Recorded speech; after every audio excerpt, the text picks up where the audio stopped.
Before this, we have already discussed some of the preposition in the first 4 parts. Today, we are going to have the 5th part of spotting the error in prepositions. I am very happy that you are improving your prepositions. بہت زیادہ students response کر رہے ہیں کہ سر spotting دا year کے ذریعے سے ہم پریپوزیشنز کو صحیح طریقے سے سمجھ گئے ہیں. So believe me this is what my task is, this is what I want کہ بس آپ لوگ سیکھ جائیں اور آپ لوگ اس کو سمجھ جائیں اور آپ لوگ اس غلطی کو اپنے آپ سے نکال دیں. سو یہی ہمارے لیے کیا ہوتے ہیں. This is something that provides me with exaltedness and jubilance. اللہ آپ لوگوں کو خوش رکھے اور جتنی بھی آپ لوگ کی ڈیفیشنسیز ہیں اللہ کرے کہ آپ اس کو کور کریں. اب ڈسکس کرتے ہیں پریپوزیشنز کو. He has cut this mango by a knife. ہمارے پاس بائی کیا ہوتا ہے, یہ ہم یوز کرتے ہیں ڈوور کے ساتھ, جبکہ ود ہمارے پاس جب آتا ہے تو ہم اس کو یوز کرتے ہیں انسٹرومنٹ کے ساتھ. ڈوور کا مطلب ہے کہ جو بندہ کام کر رہا ہے ہم اس کے ساتھ بائی لگاتے ہیں, اور جس چیز کے ذریعے سے وہ کام کر رہا ہے ہم اس کے ساتھ ود لگاتے ہیں. اب اس نے یہ جو مینگو کاٹا ہے یہ کس چیز کے ذریعے سے کاٹا ہے, یہ نائف کے ذریعے سے. تو نائف ہمارے پاس کیا بن جائے گا, نائف ہمارے پاس جو ہے یہاں پر ایک انسٹرومنٹ بن جائے گا. اس وجہ سے ہم اگر یہ کہتے ہیں کہ he has cut this mango by a knife, یہ غلط ہو جائے گا, بلکہ ہم کہیں گے کہ he has cut this mango with a knife.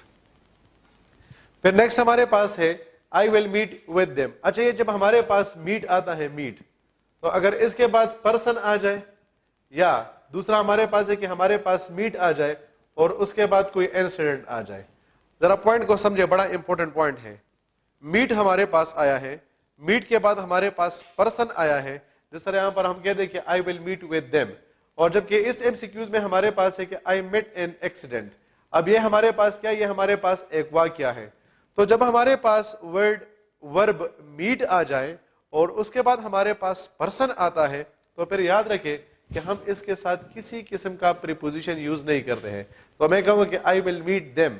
اگر میں کہتا ہوں کہ آئی ول میٹ ود دیم, تو ہمارا جو سینٹینس ہوگا وہ غلط کنسیڈر ہوگا. تو جب بھی ہمارے پاس ورب میٹ آئے گا اس کے بعد ہمارے پاس کسی قسم کا پریپوزیشن یوز نہیں ہوتا. کچھ ہمارے پاس ایسے ورڈز ہوتے ہیں جس کو ہم کہتے ہیں کہ zero preposition words. Zero preposition words کا مطلب یہ ہوتا ہے کہ ہم اس کے بعد کسی قسم کا پریپوزیشن یوز نہیں کرتے ہیں. تو جب آپ کے پاس میٹ آئے گا, میٹ کے بعد آپ کے پاس پرسن آئے گا, so that meat becomes actually a zero preposition word. تو اس کا مطلب یہ ہے کہ آپ اس کے بعد کسی قسم کا پریپوزیشن یوز نہیں کریں گے. Then next is she resembles with her mother. اب یہ جو ہمارے پاس ورڈ resembles ہے یہ بھی ہمارے پاس ایک زیرو پریپوزیشن ورڈ ہے. اس کا مطلب یہ ہے کہ جب ہمارے پاس resemble آتا ہے تو ہم اس کے بعد کیا کرتے ہیں, ہم اس کے بعد کسی قسم کا پریپوزیشن یوز نہیں کرتے ہیں. تو ہم کہیں گے کہ she resembles her mother. اگر میں کہتا ہوں کہ she resembles with her mother, تو ہمارا جو سینٹینس ہوگا that is going to be considered incorrect. Then the next one is he investigated into the matter. اب یہ بھی آپ لوگوں نے غلط جو ہے وہ گیس کیا ہوگا. کیوں؟ کیونکہ ہمارے پاس انویسٹیگیٹڈ بھی کیا ہے, یہ بھی ہمارے پاس ایک زیرو پریپوزیشن ورڈ ہے. اور اس کا مطلب ہے کہ جب ہمارے پاس ورڈ انویسٹیگیٹڈ آتا ہے تو ہم اس کے بعد بھی کسی قسم کا پریپوزیشن نہیں لگائیں گے. So we should say that he investigated the matter. If we say that he investigated into the matter, تو ہمارا جو سینٹینس ہوگا وہ غلط ہوگا. پھر نیکسٹ ہمارے پاس ہے I met an accident. تو اب ہم نے یہ کہا تھا کہ جب ہمارے پاس میٹ کے بعد, میٹ کا ہمارے پاس سیکنڈ فارم کیا ہے, میٹ, اور اس کا تھرڈ فارم بھی ہے میٹ. تو جب ہمارے پاس میٹ کے بعد ایک ایکسیڈنٹ آئے گا, ایک واقعہ آئے گا, تو پھر ہم اس کے ساتھ کیا کرتے ہیں, ہم اس کے ساتھ ود لگاتے ہیں. تو ہم کہتے ہیں کہ I met with an accident. ہم نے یہاں پر ود اس وجہ سے ریموو کیا تھا کیونکہ یہاں پر ہمارے پاس میٹ کے بعد پرسن آ رہا تھا. تو آلریڈی ہم نے کہہ دیا کہ جب میٹ کے بعد ہمارے پاس پرسن آتا ہے تو پھر اس کے ساتھ تو کسی قسم کا پریپوزیشن نہیں آتا.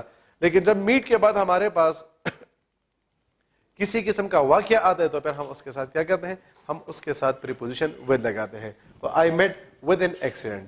اچھا, she was knocking the door. اب نارملی آپ لوگ اس کو اس طرح یوز کرتے ہیں لیکن یہ ہمارے پاس غلط ہوگا کیونکہ جب ہمارے پاس ناکنگ آتا ہے ہم ہمیشہ اس کے بعد ایٹ ضرور لگائیں گے. تو ہم کہتے ہیں کہ she was knocking at the door. اگر ناکنگ کے بعد آپ ایٹ کو یوز نہیں کرتے ہیں تو پھر آپ کا جو سینٹینس ہوگا اس کا نیچر جو ہے وہ چینج ہو جاتا ہے. یعنی سمپل ورڈ میں آپ کہتے ہیں کہ your sentence will be considered incorrect. Then they acquitted him from murder. acquitted کے بعد from نہیں آتا بلکہ اس کے بعد کیا آتا ہے, اس کے بعد of آتا ہے. acquitted کا مطلب ہوتا ہے بری کرنا. تو اس نے جو قتل کیا تھا اس کو اس قتل سے جو ہے وہ بری کیا گیا ہے. So we don't say that he was acquitted from, we should say that he was acquitted of. اور لاسٹ ایم سی کیوز آج کے لیے, we should abide with the rules. Abide کا مطلب ہوتا ہے ماننا. ابائڈ کے ساتھ ود نہیں آتا بلکہ اس کے ساتھ کیا آتا ہے, بائی آتا ہے. We should abide by the rules.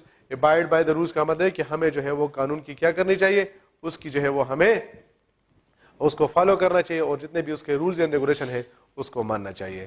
تو آج کے لیے ہمارے پاس یہ 8 جو ہے وہ پریپوزیشنز کے جو کنفیوزنگ پوائنٹ تھے جس میں ہمارے پاس ایرر تھا, ہم نے اس کو کر لیا ہے. Hope fully you have covered some of the aspects. In case of any confusion, you should feel free to ask your question through comments. Till that time, take care of yourself. Goodbye. Allah Hafiz.